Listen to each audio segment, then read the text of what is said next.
স্বাগত আরেকবার সিলেট স্টুডিও থেকে চ্যানেল এস সিলেট নিউজে। সুনামগঞ্জের জগন্নাথপুর উপজেলায় সুবিধাবঞ্চিত হতদরিদ্র ৫ শতাধিক মানুষের মধ্যে বিনামূল্যে চক্ষু চিকিৎসা প্রদান করা হয়েছে। উপজেলার আশারকান্দি ইউনিয়নের চড়া গ্রামে যুক্তরাজ্যের চেয়ারপারসন হেকনি কাউন্সিলর আব্দুর রব কবিরির অর্থায়নে সাবেক যুগ্ম সচিব সিরাজুল হক কাবেরীর সহযোগিতায় এই চক্ষু শিবির অনুষ্ঠিত হয়। এ উপলক্ষে এক সভা আশারকান্দি ইউনিয়ন বিএনপির সাবেক সভাপতি ফজলুল হক কবিরের সভাপতিত্বে অনুষ্ঠিত হয়। এতে প্রধান অতিথি হিসেবে বক্তব্য দেন সাবেক যুগ্ম সচিব মোহাম্মদ সিরাজুল হক কবিরি। বিশেষ অতিথির বক্তব্য রাখেন চক্ষু শিবিরের অর্থায়নকারী যুক্তরাজ্যের চেয়ারপারসন হেকনি কাউন্সিলর আব্দুর রব কবিরি, সমাজসেবক রাজনীতিবিদ ফারুক আহমেদ কবিরি, সাংবাদিক বাবুল খান মুন্না, সাবেক ইউনিয়ন পরিষদ চেয়ারম্যান নেপা মিয়া, সমাজসেবক রুনু মিয়া। অন্যান্যের মধ্যে উপস্থিত ছিলেন উপজেলা বিএনপির যুগ্ম আহ্বায়ক সোহেল আহমদ খান টুনু, আশারকান্দি ইউনিয়নের যুব দলের সভাপতি আব্দুল মালেক খান সহ সভাপতি হাফেজ আহমদ তালুকদার, ছাত্রনেতা শাকিত আহমেদ, রাহিম কবিরি, ফয়সল আহমদ, লিটন মিয়া, ফারুক মিয়া, রাসেল মিয়া সহ আরও অনেকে। চক্ষু শিবিরে ভার্ট চক্ষু হাসপাতালের বিশেষজ্ঞ চিকিৎসক বৃন্দ দিনব্যাপী ৫ শতাধিক মানুষকে বিনামূল্যে চোখের চিকিৎসা ও ওষুধ প্রদান করেন। এর মধ্যে ২৮ জন চোখের রোগীর ছানি অপারেশনের জন্য শনাক্ত করে অপারেশনের ব্যবস্থা গ্রহণ করা হয়। আব্দুল কবিরি তিনি বিদেশে থাকেন, বিদেশে থাকা অবস্থায় তিনি সমাজে কাজকর্ম করেছেন, সৎকর্ম করেছেন। আমি আল্লাহর কাছে দোয়া করি যে আল্লাহ এই সৎ কাজ করার তৌফিক আমাকে বাঁচিয়ে রাখেন। I feel privileged to do in my village. The medical camp করছি আমার চাচা খুশি হয়েছেন, আমরা পেশেন্ট হল খুশি হয় না। Whatever they needed, আমরা will support them.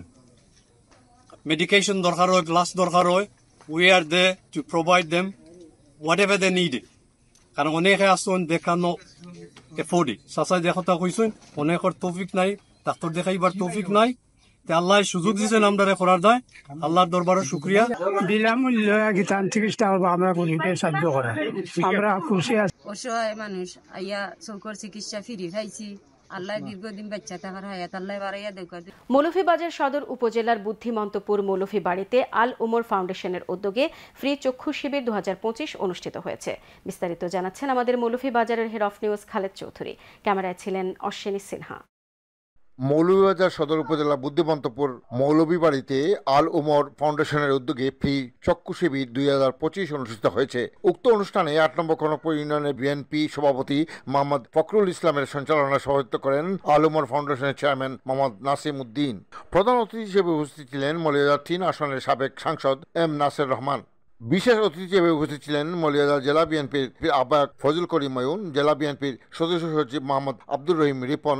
এছাড়াও বিএনপির বিভিন্ন নেতৃবৃন্দের মধ্যে উপস্থিত ছিলেন সাংবাদিক বক্সি মিসবাউর রহমান, আব্দুল মুকিত, ফখরুল ইসলাম, আয়াজ আহমদ, বদরুল আলম, মারুফ আহমদ, মুজিবুর রহমান মজনু, শিবির আহমদ, ইউকে প্রবাসী রাজু আহমদ, মজু মিয়া ও মাদ্রাসা সুপার আব্দুস সালাম সহ অন্যান্যরা। সার্বিক সহযোগিতায় ছিলেন মুজাক্কির হোসেন শিমুল, মুজিবুর রহমান মুজিব, ইউকে প্রবাসী মুজিবুর রহমান ও রফিক মিয়া ফাউন্ডেশনের চেয়ারম্যান শাহিন আহমদ। মানুষের চক্ষু সেবা দান করা এটা অনেক বড় বিষয়। মরহুম উমর উদ্দিন সাহেবের কৃতিত্বকে ধরে রাখতে তার ছেলেরা ইমরান উদ্দিন, নাইম উদ্দিন, কুতুবুদ্দিন ও ফাউন্ডেশনের চেয়ারম্যান নাসিম উদ্দিন আল উমর ফাউন্ডেশনের যাত্রা শুরু করেন। উপস্থিত অতিথিরা আল উমর ফাউন্ডেশনের উত্তর সাফল্য কামনা করে বক্তব্য রাখেন। এই যে উদ্যোগ গ্রহণ করেছে আল উমর ফাউন্ডেশন, অত্যন্ত মহতি উদ্যোগ। এই প্রধান উদ্যোক্তা নাসিম উদ্দিন সম্বন্ধী শাহিনকে এই উদ্যোগ আয়োজন করার জন্য ধন্যবাদ জানাই। দোয়া করি আল্লাহর কাছে যার নামে হয়েছে আল্লাহ যেন মুরব্বী হিসাবে ব্যস্ত করেন। আজকে যে উনি এই সুবিধা বঞ্চিত মানুষের জন্য চোখের যে দীর্ঘদিনের যে তাদের সমস্যার সমাধান করে দেবেন, আমি মনে করি এটা দুনিয়াবি এবং আখিরাতের কাজের অংশীদার হয়েছেন। গরিব মানুষ শহরে গিয়ে চিকিৎসা করাইতে পারে না, কিন্তু এই মানুষগুলো এখানে এই সুবিধা পাইছে ফ্রি চিকিৎসা, এর জন্য আমরা তারা ধন্যবাদ জানাই। মানুষের সেবা করার যে ধারা, এই ধারা প্রতি বছর অব্যাহত রাখবেন। আমরা এই উদ্যোগকে স্বাগত জানাই। আপনারা সবাই আমাদের ফ্যামিলির জন্য দোয়া করবেন, যাতে করে আমরা এই ধারাবাহিকতা অব্যাহত রেখে এই সংস্থার মাধ্যমে এই আই ক্যাম্পটা প্রতি বছর চালিয়ে যেতে পারি। উক্ত ফ্রি চক্ষু শিবির চিকিৎসা সেবায় ছিলেন মৌলভীবাজার বিএনএসপি চক্ষু হাসপাতালের চিকিৎসকরা। চক্ষু শিবিরের যে বৈশিষ্ট্য হলো সেটি হলো আমরা ফ্রি চশমা দিয়ে থাকি এবং ফ্রি ওষুধ দিয়ে থাকি। সকল রোগী সম্পূর্ণ ফ্রিতে এখানে চিকিৎসা করা হয়। এতে 1200 চক্ষু রোগীর ফ্রি চিকিৎসা, চশমা ও ঔষধ বিতরণ করা হয় এবং 90 জন চক্ষু রোগীর ছানি অপারেশনের ব্যবস্থা করা হয়। আমি এই মাইকিং হুইনারি এখানে আসছি, আসার পরে এই যে চিকিৎসাটা পাইছি, এই চিকিৎসায় আমরা অনেক খুশি আছি। তারা বছর বছর তারা আমরা চিকিৎসা দেওয়ার জন্য আমরা আইয়া প্রতি বছর ওই চশমা পদ্ধতি হয়ে আনি। পরিশেষে দোয়া মাহফিল ও সিনি বিতরণের মধ্য দিয়ে অনুষ্ঠানে সমাপ্তি টানা হয়। Khaled Chowdhury, channel S news, Buddhimantapur, Moulvibazar. সুনামগঞ্জ ৩, জগন্নাথপুর শান্তিগঞ্জ আসনের 12 দলীয় জোটের সম্ভাব্য সংসদ সদস্য প্রার্থী বাংলাদেশ জমিয়তে উলামায়ে ইসলাম কেন্দ্রীয় প্রচার সম্পাদক সৈয়দ তালহা আলমের পক্ষে জগন্নাথপুরের তরুণ সমাজের আয়োজনে তারুণ্যের সমাবেশ, গণসংযোগ ও লিফলেট বিতরণ অনুষ্ঠিত হয়েছে। সভা শেষে শহরের গুরুত্বপূর্ণ সড়কে লিফলেট বিতরণ করে গণসংযোগ করা হয়। এ সময় নির্বাচনী এলাকার বিভিন্ন গ্রাম থেকে আসা তরুণরা তালহা আলমের সমর্থনে নানা স্লোগান দেন।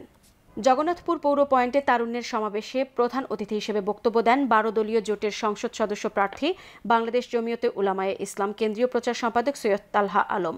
জগন্নাথপুর উপজেলা জমিয়তের সদস্য সচিব মাওলানা এরশাদ খানের সভাপতিত্বে তারুণ্যের সমাবেশে অন্যান্যের মধ্যে বক্তব্য দেন শান্তিগঞ্জ উপজেলা জমিয়তের সাধারণ সম্পাদক মাওলানা আল হাবিব, জগন্নাথপুর বাজার তদারক কমিটির যুগ্ম সাধারণ সম্পাদক লিটন মিয়া, তরুণ সমাজকর্মী জাহাঙ্গীর আলম, খুরশেদ মিয়া। প্রধান অতিথির বক্তব্যে 12 দলীয় জোট মনোনীত প্রার্থী সৈয়দ তালহা আলম বলেন, জগন্নাথপুর ও শান্তিগঞ্জের তরুণ প্রজন্ম জেগে উঠেছে। তরুণদের আহ্বানে সাড়া দিয়ে মানুষ আগামী জাতীয় সংসদ নির্বাচনে তারুণ্যের প্রতিনিধি হিসেবে আমার পাশে রয়েছেন। জগন্নাথপুর ও শান্তিগঞ্জের সর্বস্তরের মানুষের স্বতঃস্ফূর্ত সাড়ায় আমি অভিভূত। তিনি বলেন, বিগত দিনে জনতার চেয়ারম্যান হিসেবে উপজেলা পরিষদ নির্বাচনে জয়ী হলেও ফ্যাসিস্ট সরকারের রোষানলে পড়ে আমাকে পরাজিত করে জনরায়কে বঞ্চিত করা হয়েছিল। আগামীতে এই নির্বাচনী এলাকার জনগণ ভোট বিপ্লবের মাধ্যমে এর জবাব দিতে প্রস্তুত রয়েছেন। তিনি বলেন, 12 দলীয় জোটের প্রার্থী হিসেবে তিনি মাঠে কাজ করে যাচ্ছেন। ইতোমধ্যে 12 দলীয় জোটের প্রার্থী হিসেবে এই আসনে তাকে মনোনয়ন দেওয়া হয়েছে। আসন্ন ঈদুল আজহাকে সামনে রেখে হবিগঞ্জে গরুর খামারগুলোকে প্রস্তুত করা হচ্ছে। জেলার মাধবপুর উপজেলার একটি খামারে কুরবানি ঈদের জন্য প্রস্তুত প্রায় 100 গরু। রিপোর্ট করছেন আমাদের হবিগঞ্জ প্রতিনিধি সৈয়দ মোফাজ্জল সাদাত মুক্তা। আসছে ঈদুল আজহা, জেলার গরুর খামারগুলোতে সাজো সাজো রব। এর মধ্যে হবিগঞ্জের মাধবপুরে একটি খামার হচ্ছে pure and organic dairy farm, যার মেধা ও শ্রমে গড়ে উঠেছে এই খামারটি। তিনি হলেন মুন্তাকিন চৌধুরী। 2018 সালে তিনি এই খামারটি গড়ে তোলেন। তার খামারে বর্তমানে গরু রয়েছে 275টি। তবে আসছে কুরবানি ঈদের জন্য তিনি প্রস্তুত রেখেছেন 100 গরু। এর মধ্যে সবচেয়ে বড় গরুটির নাম হচ্ছে বাহুবলী। এর ওজন 1050 কেজি।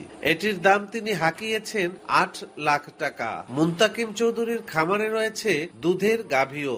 প্রতিদিন তার খামারে 700 লিটার দুধ উৎপন্ন হয়। পরিবেশের ভারসাম্য রক্ষায় তিনি রেখেছেন বায়োগ্যাস প্লান্ট। তিনি বলেন, ভারত থেকে গরু আমদানি না করলে দেশের খামারিরা উপকৃত হবেন।